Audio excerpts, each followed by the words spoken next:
to be until eternity is recognized. Okay, sorry about that.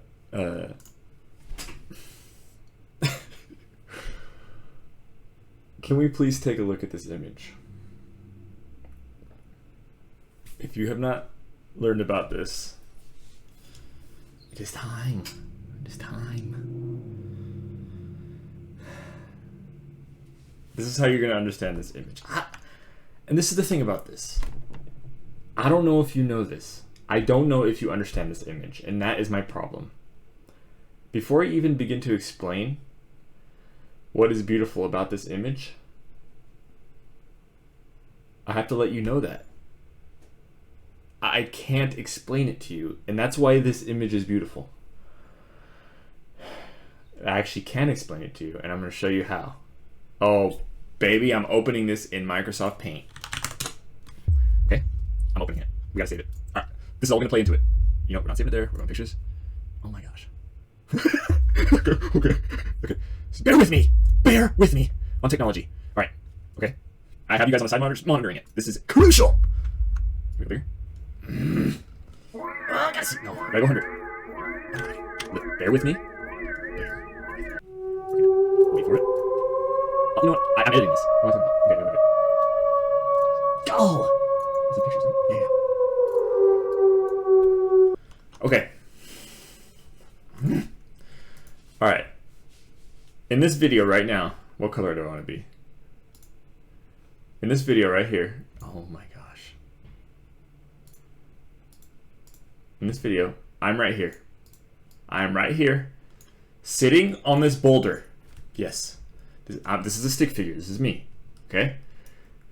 This is me in life. Right now, sitting on this chair, okay? Now check this out. As soon as I start recording a video, who am I in this picture? Who's recording a video?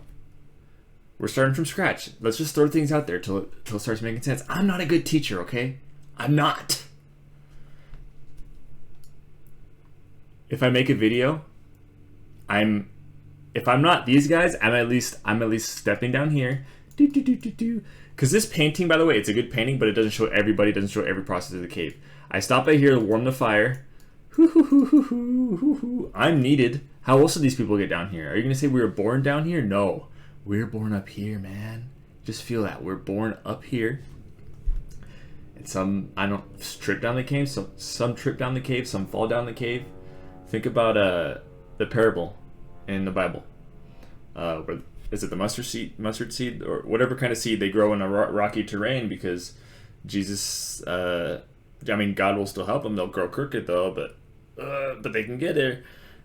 There's different kinds of seeds. There's seeds that from the very beginning, when they're born, they're just born in great terrain and they grow right away. We're all seeds that fall on the earth, and we each grow differently, pretty much. But isn't every branch beautiful, or doesn't it all branch? Isn't it everything? Isn't everything one? Okay, if I've lost you, I thank you for paying attention to me. If I've lost you, it's because I think I was either too much up here, or maybe I was coming up or going down. Because right now, I'm going to be honest, this is you guys. This is me too. This is me. At any changing moment, this could be me. I could be right down here watching these things. As soon as I start watching a video, I'm gonna... These are projections. So, I'm way everywhere and chaotic. Let me just explain this with a simple metaphor. This is us at the movies. This is Quentin Tarantino on screen. Boom, bang. Pretty good. And these are artists. That's scary. It's not just artists, okay? That's where it's tricky. Oh gosh. I don't know, maybe art. Okay, that's where artists differ from Plato. Okay, so let's leave artists for a side. We're gonna actually put them in there from Plato's point of view, and that'll be his one weakness, but he did that so he could let artists conquer him transcendentally, and he did that too to let the next philosopher talk more about art. and to say, you know, that's what we have to look at Plato as a father figure, because or everyone as a father figure, because okay, they have a lot of strengths, but the one thing we just can't quite put up with, that's there to teach us what it is. That's there to better us in a way that we can't feel. We can use the meanest people on earth to actually learn from them. Okay. So that was a diversion on Plato, but okay, so this is us watching the movie, or in my case, it's you watching me, or I'm right here casting the video of me. This is the video of me, so I come down here, so I play this role. I play this role sometimes. I don't know what that is. Am I being a sophist? Plato would say I'm being a sophist right now. No, but he wouldn't just say that, because he does advise, once you've seen out here, once you've been these guys, looking out here, then guess what? You are obligated, at least he has Socrates say, he says, won't you be obligated to go back down and help all those poor souls? And the guy says, yes, I would. If you come up here and you know these people are all still down here, in this picture, not at the movies, but it doesn't have to be directly movies, we're all down here at one point. We're all down here. How lucky you gotta be, just be born up here and never even know about. Okay, I take it back. It is possible you can be born up here and never even know about down here. Like, that doesn't even render you. Oh man, that's where it opens up. But okay, so that's Plato's cave. Okay.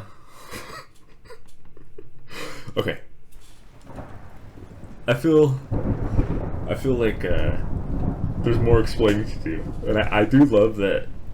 I look at the clock; it's only been 7 minutes. I've covered a lot in 7 minutes. Okay, I just covered a lot.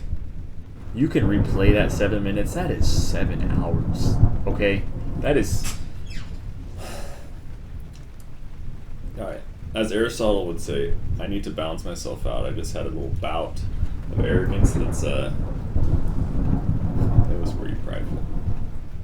And then it turned a little arrogant towards the end, but now but arrogance is good now and then, says Aristotle. Well, he says anger is good now and then. Man, I need to slow down and enunciate. Okay. Plato's Cave. Should we just read it? Oh my gosh. Jeez.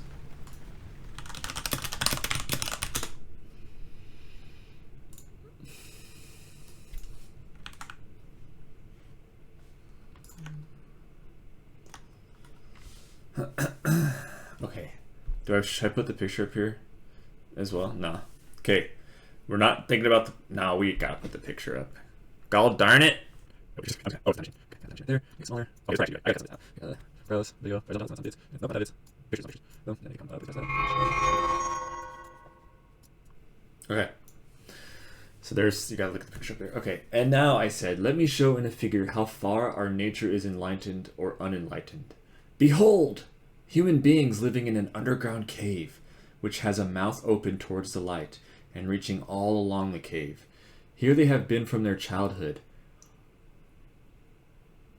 Okay, so they have been there from their childhood. People, and you guys know this. We know this. Aren't we growing up watching TV? Or at least aren't we growing up with parents who do it? Can't blame them. Anyway. Well, more of that later, at another time. Here they have been far from their childhood and have their legs and necks chained. Okay, so we're straight up chained. That's Plato getting a little poetical. So that they cannot move and can only see before them, being prevented by the chains from turning around their heads. Above and behind them a fire is blazing at a distance, and between the fire and the prisoners there is a raised way, and you will see, if you look, a low wall built along the way, like the screen which marionette players have in front of them, over which they show the puppets. I see. And do you see, I said, men passing along the wall carrying all sorts of vessels and statues and figures of animals made of wood and stone and various materials, which appear over their wall? Some of them are talking, others silent. So some have to do with speech, some don't. They just need the visual. You have shown me a strange image, and they are strange prisoners. Like ourselves, I replied, and they see only their own shadows, or the shadows of one another, which the fire throws on the opposite wall of the cave. True, he said. How could they see anything but the shadows if they were never allowed to move their heads? And other objects which are being carried in like manner, they would only see the shadows? Yes, he said. And if they were able to converse with one another, would they not suppose that they were naming what was actually before them? Very true. And suppose further, that the prison had an echo which came from the other side, would they not be sure to fancy, when one of the passers-by spoke, that the voice which they heard came from the passing shadow? No question, he replied. To them, I said, the truth would be literally nothing but the shadows of the images. That is certain. So they can't even come to the truth because this is pretend you're born into the world. You don't know the truth yet because you're just looking at shadows of what people are telling you. So it's gonna go back to the original idea. This is Plato's ideas. Plato's a fisherman. Okay? Plato is a fisherman, and he casts out his line. Okay, he's sitting there. Oh, you caught someone. You caught the fact that this is a metaphor. Okay, cool. All right, you caught that idea. Got a big bite. We got a big bite. Sorry, I'm really getting caught up in the fish metaphor, so I can't connect the dots. But I'm just fighting the fish right now.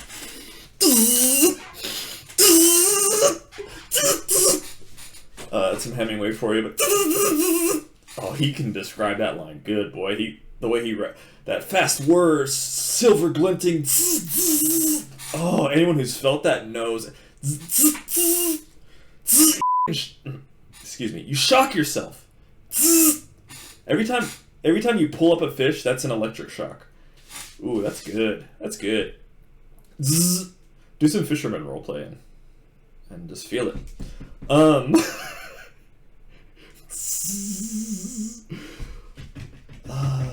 So Plato's fishing,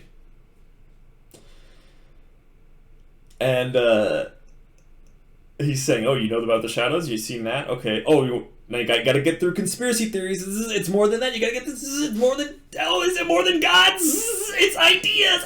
What are these ideas? Can we even say what they are? When is become was become being? That's his big question. One might say it's transcendental. I don't know. Is that just me saying that because I don't have an answer?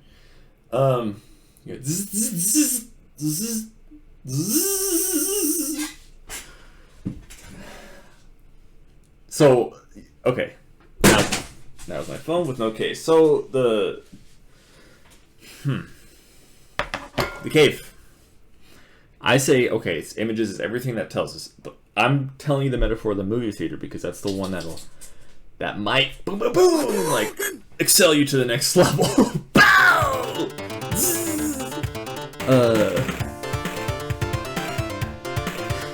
So that's the movie theater, but Plato on another level is saying, it's just ideas. This thing, okay, you learned that from your dad. You learned it from an amalgamation of all these people down here, from all the people over here. Okay, that's what you've learned, but who supplied the fire of what those people learned? Who supplied the... Okay, yeah, these are people that tell other people, look at images. Okay, who inspired them? Where did this fire come from to even provide that? Did someone build this fire when they were escaping? Who put that fire there? Or are these people bad because they can see this too and they come back and provide a fire to keep this going? To keep this racket going? Some people escape and use that as an advantage to keep people there? Or what I just did in my rambling, is that just yet another one of these by a lost soul thinking he can share a story with the world, who needs to remind himself that he needs to go up here. He needs to come up here again because he's fallen too far. If you've fallen too far out here, you've seen a glimpse up here. I don't know. Are you truly bad if you see something up here and then you're like, that doesn't work? Or is it just bad circumstances? Okay, I don't want to get on free will. Just forgive everybody. Let's go back to the... Or should we just cut the lecture there? Frick. Free will. Yeah, I mean, what else can you really cover? Finish the text. Maybe I'll return to it. There's your homework. Forgive.